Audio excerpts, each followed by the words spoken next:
Hi everyone, welcome back to the Toffee Blues, your source for all things Everton today. I'm happy to say I'm joined by Mike from the Unholy Trinity Podcast, and we're going to be previewing Everton's Premier League match against West Ham United this weekend. Firstly, Mike, thoughts going into this one? We seem to have a bit of a mixed bag our last few against West Ham. We went through a phase of always faring quite well against them at Goodison, but obviously since we've got worse and they've got better, that's changed a little bit, hasn't it? It has, yeah, of course. I mean, obviously, we need to look back though on the latest game against them, which was a great 1-0 win away from home. Obviously, Dominic Calvert-Lewin scoring that goal was his last goal, I think, off the top of my head. So it was quite a while ago, wasn't it? But we've got to look at the recent history, and that was a great win. West Ham haven't been in great form before. Obviously, the win they got against Brentford this week, the start of this week. So that was a big win for them, 4-1. Getting Paquetá back is a big thing for them, of course. They've got quality with Kudus and Zarabo and Hatzik and Ward-Prowse. Attacking-wise, they're a very good side. For me, defensively, they're certainly weaker than ourselves. Can we exploit that? But yeah, as you say, historically, I think, in a few years back, it was always a side that we enjoyed playing against and picked up points against. Recently, more so at home. But recently there's certainly been quite a few defeats in there for us, and hopefully come Saturday afternoon we can turn that around and get a win. Yeah, I'm just wondering if it might be a case of two teams that cancel each other out a little bit, like the Palace game, with us being so, us being solid defensively and them being so free flowing going forward. Watching them obviously against Brentford last night, that 4-2 win, Jared Bowen absolutely lighting up the pitch. A brilliant performance from him, but I thought all around we looked pretty good. I thought Alvarez had a good game. Paquetá, I think, blows a little bit hot and cold for me. Obviously, I think he's either setting the world alight or the game goes by him a little bit. Hopefully, the case on Saturday will be that the game does go by him a little bit. But I think the ones that we really need to be watching out for, I think Jared Bowen. I think he's just a spectacular player. But it worked out quite well for us, them getting that win last night, obviously, didn't it? Because with the 4 points back from the deduction, it's now kept us ahead of Brentford. Yeah, of course. I mean, we're just getting those points back. It does bring Brentford and obviously Forest now with their charge as well. It does bring those sides back into things. And I think watching the game, it almost affected a little bit in Brentford's play. And, they looked a little bit nervous. They weren't in the best of form, but, over the last sort of few weeks, I've got a couple of wins. A great win away at Wolves. I think they beat was it Forest themselves at home. They beat Forest 3-2 at home. So a couple of wins recently. But watching them against West Ham, they struggled, and even with Tony back, Tony looked sort of fairly poor for him. Mopé was a bigger threat, and obviously he got a goal as well. And when Wisser came on, he scored a good goal, didn't he, as well? But I think Tony looked a little bit flat, obviously, probably on his way out in the summer. He's 12 months left on his contract. So that's for sure. And, the win for West Ham certainly helps us and keeps Brentford looking over the shoulder. But it was a good West Ham performance. They have, as we've covered, they've got some good attacking talent in there. Kudus was very close to signing for Everton. If it wasn't for Anthony going to Man United and that whole saga, he'd probably still be with us now. So another sliding doors moment in terms of potential signings for Everton. But we've got to be aware, we are good defensively. It's shown that throughout the whole season. But we've got to show it against a good attacking outfit, and can we become better ourselves? Because attacking wise, outside of set pieces in the last sort of few weeks or so, we haven't been great. We've got to be a little bit more adventurous. And our wide players, Harrison, McNeil, obviously Calvert-Lewin, Beto, whatever it might be, they've got to start contributing now, because it can't be all the pressure and all the emphasis on scoring goals from set pieces. You've got to be a little bit more or less one-dimensional, should I say, and offer a little bit more. 100%. It's a tough situation for us now at Goodison Park this season. I think there's the case of, I think, maybe the manager being a bit too one-dimensional in his team selection and then how he manages the game, but also the case of, I think, the supporters don't quite know how we play. We don't quite know what the identity is for this season.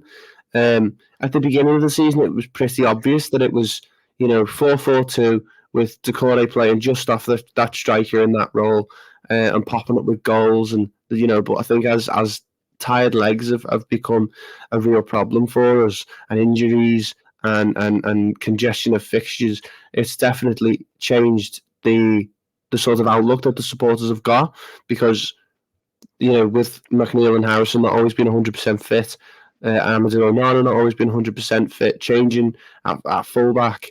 I think the fans are keen to see us change a little bit at home, aren't we? Because you're never going to be able to play the exact same way. 38 games, I understand that, but do you think there's something about the home form recently? I'm not quite sure if we're better home or away recently.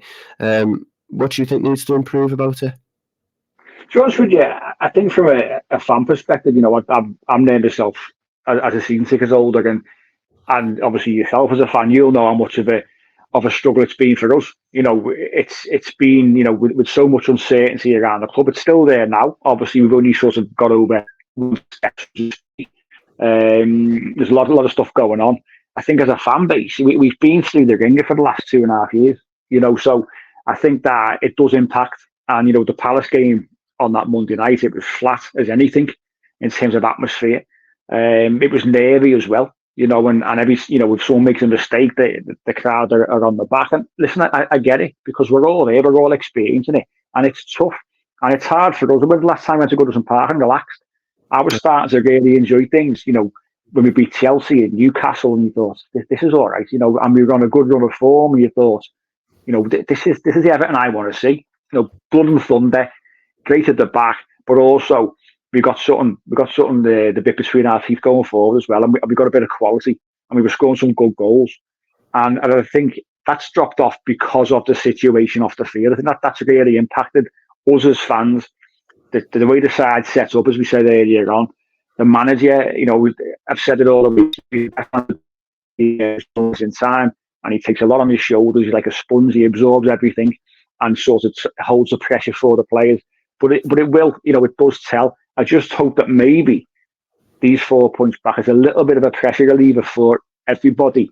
I feel, looking ahead to Saturday, I'm looking forward to being a bit more relaxed in the ground and not so much on edge, because we've got some points back. It looks a little bit rosier than it did, a couple of days ago. And I think that maybe if we're a bit more relaxed, the players can be a bit more relaxed, as can the manager. And I think, to be honest with you, it bodes a bit better going to Goodison Park, and hopefully then that form can then get turned around, and we can start to win more things that we still should be winning, because we were in a 17th place side, we're not a 15th place side. We should be 13th on 31 points, and that's a good return for this season. So let's remember that, and hopefully, it does bode well for Saturday and beyond. Yeah, I think the main worry that I maybe have with it is obviously it's gotten a little bit of the case of the players being a bit uncertain and trying a bit too hard before we got the points back. What I don't want is for them the exact opposite now, for the nerves to go away and it to be a bit too relaxed, because obviously we're still capable of falling back down there, but we need a couple of big wins here. I think this is certainly a winnable game. I even think the game at Old Trafford next week is a winnable game, seeing a few teams go there and win. And I think if we're gonna get the win, I think Decore has to start and has to play the whole game, because he is, for me, the glue that keeps that team together, and probably at the moment our main goal threat as well. So anyone you'd like to see come in and out for us? It's difficult, really, isn't it? Because I think, when you look at the starting 11 against Brighton, that's probably the one that you go for. Decore behind Calvert-Lewin with Harrison and McNeil. But the only change, obviously, from that, the obvious one, is Garner Gay out, injured anyway. But Onana's got to come into the side regardless whether Garner Gay is fit or not. Amadou Onana's our best central midfielder, so he's got to start week in, week out. If he's fit, I know there could be an element of the mind just protecting him, because he's had a few little niggles, had the problem with the fluid on his knee, but he's got to come in. And then the back four at the moment pitch itself. Godfrey deserves to start. He's done well since he's come in. Michalenko's been potentially in our top 1 or 2 players of the season. And then obviously the 2 centre halves just don't change, obviously Jordan Pickford. So I think Onana will be probably the only change we see, and rightly so.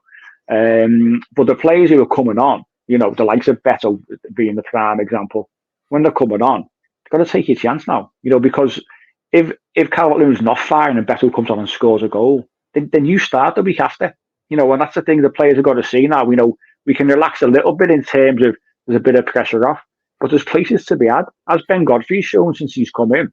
Now there's no sign of Ashley Young playing there. Patterson can't get a game. He was playing for the 21s against Fulham in the Premier League Cup, obviously last night.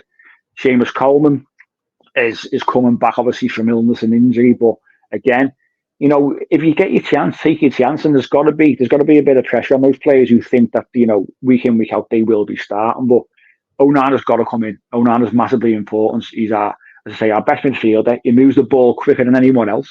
He's more progressive. And he fizzes the ball in as opposed to just, rolling the ball across the ground. So he'll come in.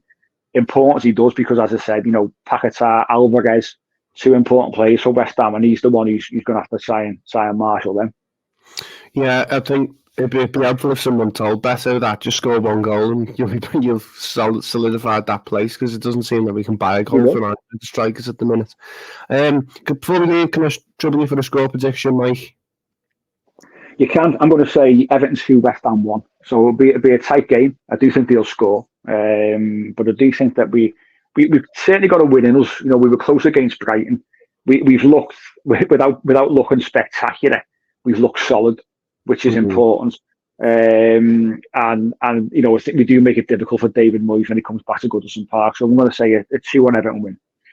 Obviously, you've just thought it'd be worth us probably giving our thoughts on it. West Ham fans there's a bit of tension between David Moyes and the West Ham fans, isn't there? There always seems to have been. It's a bizarre situation. He's won the first trophy. This was the first ever European trophy of all time. The first trophy in God knows how many years last season. He's always getting them qualifying for Europa Conference or the Europa League. They're currently sitting, I think, if they're 8th, if I'm not mistaken. They've gone above Newcastle last night, so they're into 8th position. They're a bizarre fan base. And I don't mean to, we know what we're like ourselves, when all fans always want more, don't they? There's always expectation. Once you get to a certain point, can we push it again? They're literally at the point of just outside the top 6, top 7 sides who are pretty cemented, really. I know Chelsea have dropped out and Brighton are in there.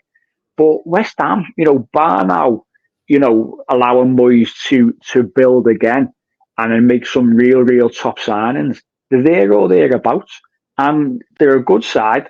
Okay, they've had a bit of a rough time over the last sort of 6 weeks or so, but they're a good side. And he won a trophy. He gets some European football. What we would give to our West Ham last couple of years or so, 2 or 3 years. So it's a strange one, but from the outside looking in, it's always easier as opposed to say, I understand what they're going on about. But David Moyes is a good manager. He's done well for them. And as I say, it is strange for us seeing him win a trophy and having them comfortably sort of in the top half and pushing for those places again.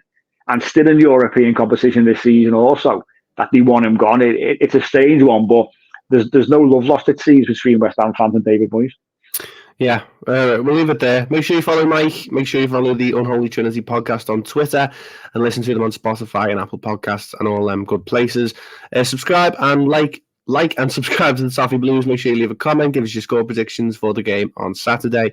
Thank you for watching, and I'll see you in the next one.